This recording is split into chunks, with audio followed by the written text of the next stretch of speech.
going to do a full sub-battle preparation with my mom. And now, this is not going to be, you know, me playing against you guys and then we analyzing the games. No, this is going to be you battling each other and then my mother analyzing those games. So we're going to be doing basically, we're going to be having you playing games against each other. But this is, I think, what is going to be a great preparation for the sub-battle today. Beautiful. We're going to go ahead and analyze the game. Gordon and Julia is playing with the white pieces. Tomato is playing with the black pieces. Yeah, no, okay, now we see a very, very common opening, e4, e5. Out with the knight, out with the bishop quickly, and the bishop on c4 is a little bit looking at the king side. This is all very normal. Both have played one of the most common moves you can see among the best players. Yeah, but I think that this just seems to be a very strong attack. I really like his idea though. It was very clear that he had, you know, proper idea of what he wanted or of how to continue. That he wanted to take here, go queen h5 and then bring the rook up. So I think that this rook lift is really good. Yeah, no, this is good. It's coming to attack the black king, and from long behind you have the bishop on d2, which also can enter. So let's see if that's enough. Otherwise, black is getting back in materia. So, I have to say, I'm really impressed by how they're playing. I mean, no, they're playing really well. Like from the beginning, we saw a couple of, you know, piece blunders, but ever since, I feel like they're playing really well. Yeah, now he went into an endgame, but now this is fine for black, actually. Yeah, now this should be okay. Oh, yeah, that was too, but it was so little time, yeah.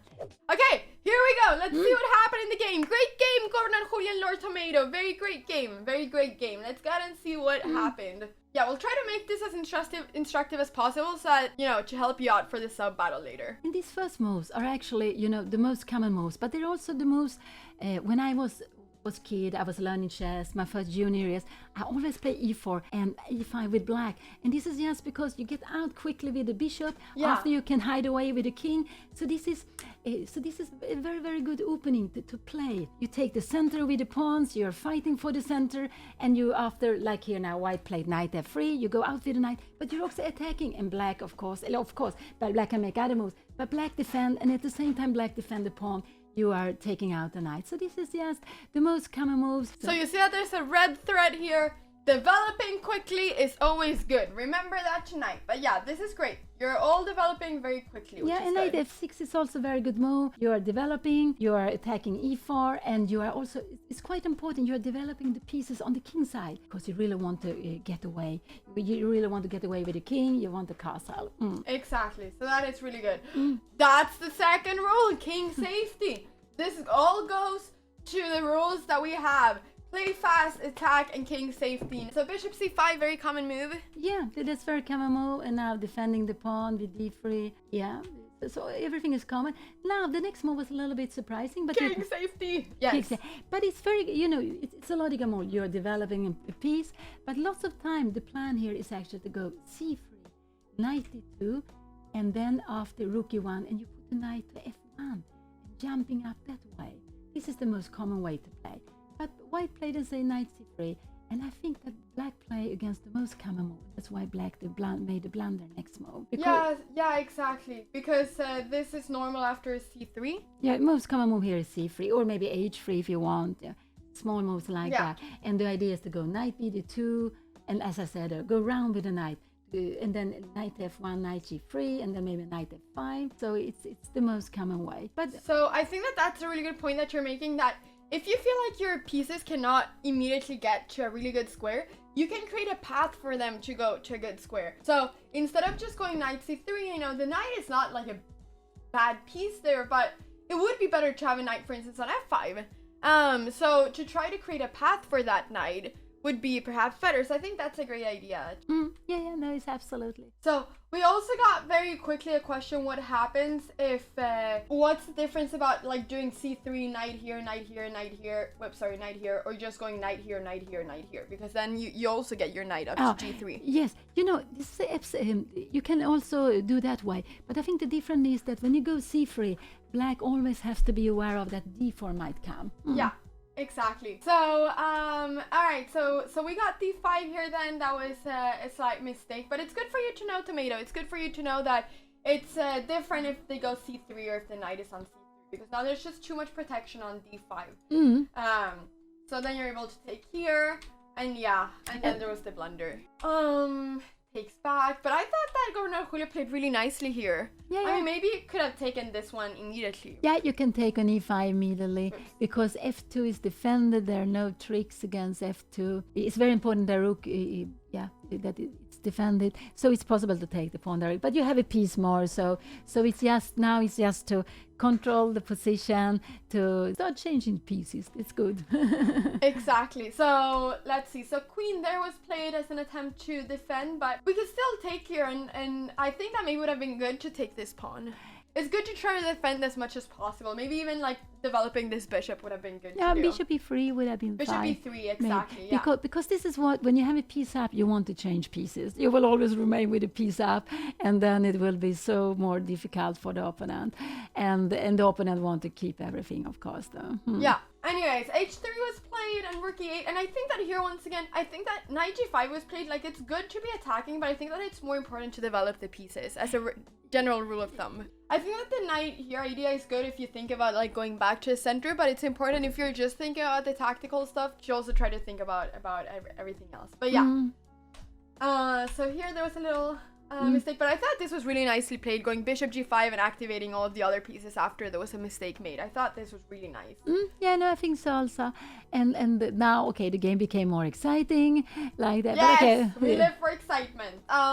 So I would have taken actually on Yeah. e4. Yeah, because now the queen comes onto a more awkward place, and because it gets into a pin. Yeah, exactly, when it went queen e7. So it's important to think about pins and trying to avoid getting into the same diagonal. Yeah, because now with white, Okay. I would actually go. I would probably play c3 here. Which is what Governor Julio did. He played c3. I played. Oh, this is very good move. Yeah, Yeah. that is what he played.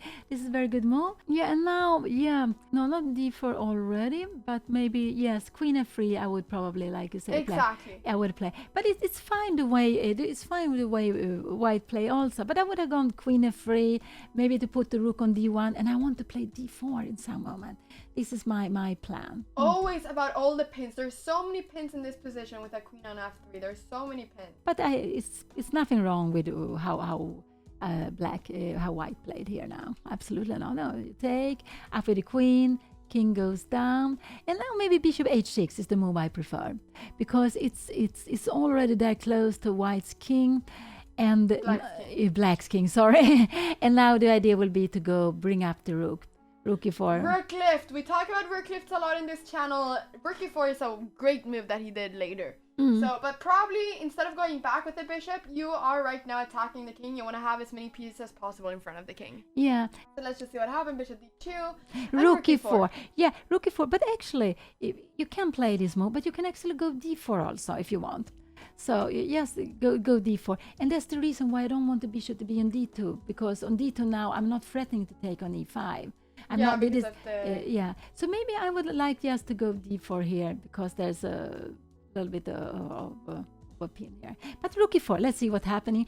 And I think in general rook lifts are good, but yeah, d4 might have been better in this position. But let's see what happens. Rook take d3 here. For sure. Now it's getting very Dangerous.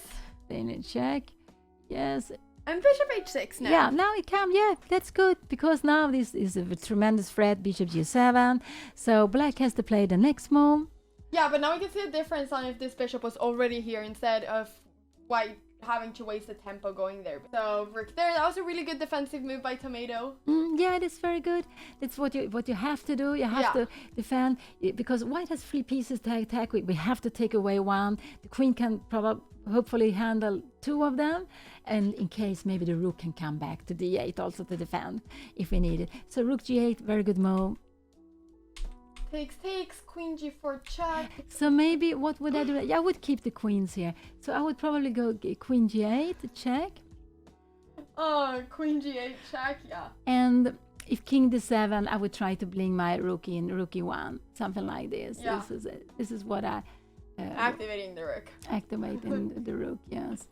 All right, so let's see what happened though. So exchange queens. I think it's good though to remember to not exchange queens if you're attacking. But rook there, and then there was now black in this position just has a great position. I think black is fine, but okay, black is not. I think black is okay compared with what happened before, but white is also fine here, because you have black has these weak pawns on the queen side, and white's idea is probably to go rook g. Yes, but you have to be a little bit careful. You have to because you cannot play g3. We have this rook take g3. So I guess. Look at this tactic. That's really cool. So probably white has to go king f1 and g3. The king f1, king e2 is probably next move coming here. King f1, king e2 to put the king in the center. And I guess black will put the king on e6. It's always good to have the king on a white square. You remember with the bishops, it's good to put the king on another square than the bishop, and it's also defend the pawns in the center, and it's a little more active there than on e7. Yeah. But yeah, I guess maybe white a little better here, but black is fine, absolutely. I think so. This is a long game, but then of course the rook, then it's difficult. Yeah, then it becomes difficult when you lose the rook. Yeah. I think that a good trick here to remember as well, I mean, this is like everything is winning, but a good trick to remember is that when there's moves like this, you need to look at the checks. Here there's actually a check, you could win this pawn. I mean, it doesn't really matter, but it's something that's good to know, maybe. No, there are these type of checks here. Because in another position where this could be the changing, the winning move. Exactly. Then it's good to know this. So this is very important. Every time your opponent offer to exchange a piece, wait a moment. Maybe the best is not to exchange. Maybe you have some check. Check or between move, or maybe it's better that your opponent change. So you get the piece active. So always a little bit wait with exchanging pieces. But I would say as a rule of thumb, I mean, when white is a rook up, I mean, obviously you should try to exchange as much as possible. But that would be in a position where you wouldn't be a rook up. If it would be equal material. Absolutely. So, but yeah, this was all. Then there wasn't really anything more to do. Only because of the pawns on the king side. Otherwise, black would be, the game, absolutely. But with the pawns on the king side, there's no chance. And remember, the rooks is so strong in the endgame, Yeah, it's so they really are. The rooks are just so strong. And now in the end, you can just show if black pushed the pawn, white will queen with check. So yeah, so then there's just nothing. This is also what happened, Great game though! Great game, Governor Julio and Tomato. Thank you so much for your game and for showing this to us. It was really awesome to look at your game. Great game, people. We're gonna go ahead and go to the next one. Thank you so much for watching this video. If you enjoyed it, please don't forget to leave a big thumbs up and also to subscribe. If you ever want to catch me live, go ahead and go to twitch.tv/Anna Cramling. Hope to see you there.